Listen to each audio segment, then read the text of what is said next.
Khiyar itu ada dalam jual beli, ada yang disebut dengan khiyar.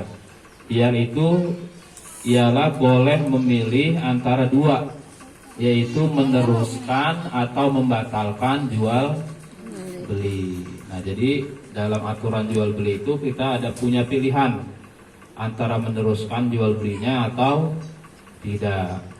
Nah, makanya hal-hal seperti ini kadang-kadang kita nggak diperhatiin. Padahal ini salah satu dalam fikih muamalah ini dan seperti yang harus kita pahami betul. Karena apa? Nanti akan ada hak-hak si pembeli atau si penjual yang akan terzolimi kalau kita tidak paham. Karena ada aturannya bagaimana seseorang kan menjual beli itu antara minkum. Jadi harus sama-sama ridho, sama-sama rela. Kalau keadaan terpaksa, kalau sudah dibahas belum itu, hal-hal yang tidak boleh dalam jual beli adalah salah satunya tidak boleh dalam keadaan terpaksa. Tidak boleh dalam keadaan dipaksa. Iya, harus. Jadi kalau jual beli itu kalau sendiri. orang yang dipaksa itu nggak sah jual belinya. Saya sering contohkan kalau kita belanja di Tanah Abang, kita cuma megang-megang doang, nggak jadi beli, orangnya marah. Maka mau nggak mau kita beli, itu terpaksa. Berarti uang yang diterima oleh kita, oleh pedagang dari kita itu berarti tidak sah sebenarnya, karena dalam keadaan terpaksa.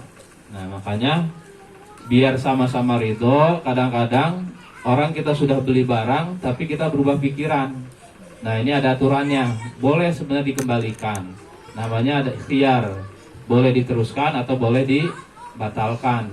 Nah, nanti kita lihat ada macam-macam ikhtiar. Yang pertama, khiyar majlis. Khiyar majlis itu apa? Artinya si pembeli dan si penjual boleh memilih antara dua perkara selama keduanya masih tetap berada di tempat jual beli. Contohnya di mana? Di warung, di toko, atau misalnya di mana? Di pasar. Selama masih dalam satu ruangan, satu majlis, dia masih boleh membatalkan jual belinya walaupun misalnya udah deal. Kita beli handphone di toko handphone, berapa kok harganya? 2 juta gitu ya. Coba dilihat, ya udah jadi dah, deal 2 juta. Mengapa ada yang nelpon dari rumah? Ternyata anaknya sakit misalkan, atau butuh uang secara mendadak. Walaupun sudah ditulis tuh notanya, setelah kita sudah deal dibayarkan, karena dalam masih satu majelis harusnya boleh dibatalkan. Kalau si pedagangnya ngerti.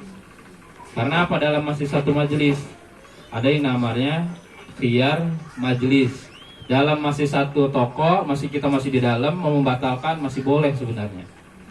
Kan kadang-kadang toko ada yang kayak udah dibeli nggak boleh dikembalikan. Iya.